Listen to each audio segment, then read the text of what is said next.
Hello, have a very nice day. Incidentally आज गुरु गोविंद सिंह जी का birthday है। हमारे वास्ते ये बड़ा पवित्र त्योहार है और हम पूरे मुल्क को गुरु गोविंद सिंह के बर्थडे की बधाई देते हैं। एक ही लाइन काफी है गुरु गोविंद सिंह के बारे में कहने के वास्ते कि ना कहूं अब की, ना कहूं तब की, बात कहूं मैं अब की। अगर न होते गुरु गोविंद सिंह तो सुन्नत होती सबकी। अगर गुरु गोविंद सिंह जी महाराज ना होते, ये एक मुस्लिम शायर ने कहा है, अगर गुरु गोविंद सिंह ना होते तो हिंदुस्तान में हिंदू नाम की कोई चीज नहीं रहनी थी। औरंगजेब इस बुरी तरह हिंदुओं के पीछे लगा हुआ था और कन्वर्ट कर रहे थे, जबरदस्ती मुसलमान बना रहे थे। धर्म एक चॉइस का मसला है। किसी का दिल करे तो वो कोई भी धर्म माने या ना माने, आस्तिक हो जाए नास्तिक हो जाए, मर्जी उसकी।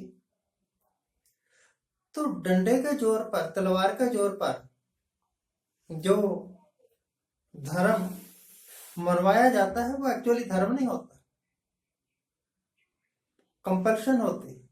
लोग जान बचाने के लिए कह देंगे कि अल्लाह अल्लाह, दिल में थोड़ा उनके अल्लाह। और क्या पता कोई अल्लाह होता भी है कि नहीं होता, क्या पता कोई राम होता भी है कि नहीं होता, किसी ने देखा थोड़ा। जो इस धरती पर है, चाहे हिंदू है, चाहे मुसलमान है, चाहे कोई दूसरा है, जिंदा है जो, उन्होंने खुदा को या राम को देखा नहीं। मर गए, मरने के बाद क्या होता है कौन जाने। जो मर गए वो आके बता थोड़ा सकते हैं कि हाँ जी मैंने राम को देख लिया है, राम ऐसा है, मैं अल्लाह को देख लिया है। ये सब बनाई हुई बातें हैं, पाखंडी बातें हैं।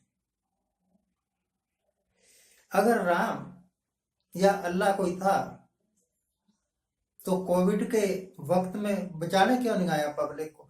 आफ्टर पब्लिक तो राम की ही है, अल्लाह की ही है। अगर कोई राम है, अगर कोई अल्लाह है, तो क्यों एक दूसरे को गोलियों से भूनते रहते हैं लोग? क्यों दूसरे का कत्ल करते रहते हैं? क्यों लूटते रहते हैं? तो एक्चुअली हम धार्मिक होने का पखंड करते हैं। धार्मिक एक्चुअली है नहीं। और जो धार्मिक हो गया, जो परमात्मा को मिल गया, वो कहेगा ही नहीं परमात्मा के बारे में। ही वुड कीप मम। वो कहेगा भैया अगर आपको जरूरत है तो आप खोज लो। मुझे जरूरत थी, मैं खोजा और मुझे मिल गया। खैर, गुरु गोविंद सिंह जी ने जो कुछ भी हिंदुस्तान के वास्ते किया वो अनपैरेलल्ड है। आज जो भी ये तारीफों के पुल बांध रहे हैं आरएसएस वाले या विश्व हिंदू परिषद वाले कि हम ये कर देंगे वो कर देंगे, उस वक्त ये कहाँ गए हुए थे जिस वक्त इनकी लड़कियों को, इनकी औरतों को पकड़ करके अहमद शाह अब्दाली वगैरह स्मगल कर लेते थे उधर अफगानिस्तान की तरफ और टके टके में बेचते थे। उस वक्त इनकी बहादुरी कहाँ गई हुई थी पता नहीं। उस वक्त सिखों ने ही तलवार क्यों उठाई?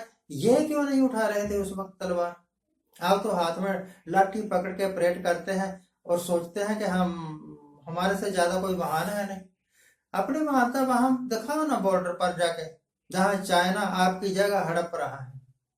मैं तो हैरान होता हूं कि इनके लीडर कैसे हैं, जाली, बुदबुदे, झूठे, निकम्मे। मुझे याद आता है जिस वक्त ये पावर में नहीं थे ना साहिब, साहब और उनकी पूरी टीम। तो ये क्रिटिसाइज किया करते थे डॉक्टर मनमोहन सिंह साहब को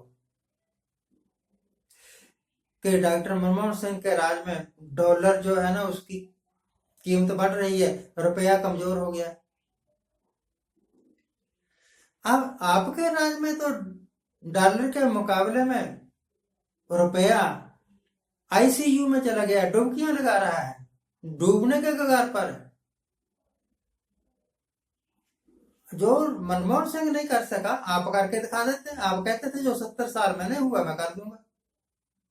तो क्या किया, देश को विदेशी कर्जे में डुबो दिया। यही है आपकी उपलब्धि। सड़कें पहले भी बना करती थी, इन्होंने कोई नई सड़कें नहीं बनाई। इवन के कांग्रेस के आने से पहले 1947 से पहले बंबई से लेकर फ्रंटियर तक, फिरोजपुर तक रेलगाड़ियां चला करते थे। आपने अगर कोई 2-4 नई गाड़ियां चला दी हैं तो क्या करामात कर दिया। आपसे ज्यादा डेवलपमेंट तो अंग्रेज कर गए। आपने क्या किया, गप्पे मार ली।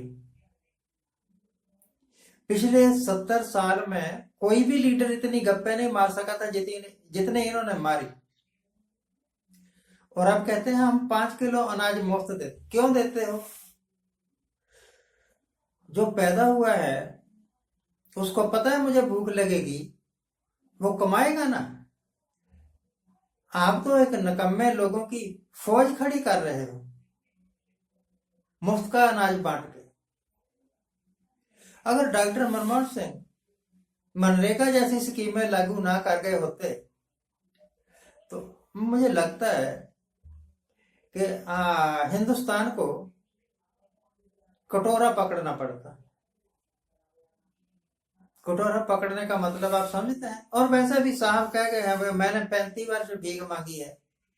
जो खुद 35 वर्ष तक भीख मांगता रहा आपको कहां छोड़ेगा, आपको भीख मंगे बना के छोड़ेगा कि भैया मेरे भाईचारे में आ जाओ।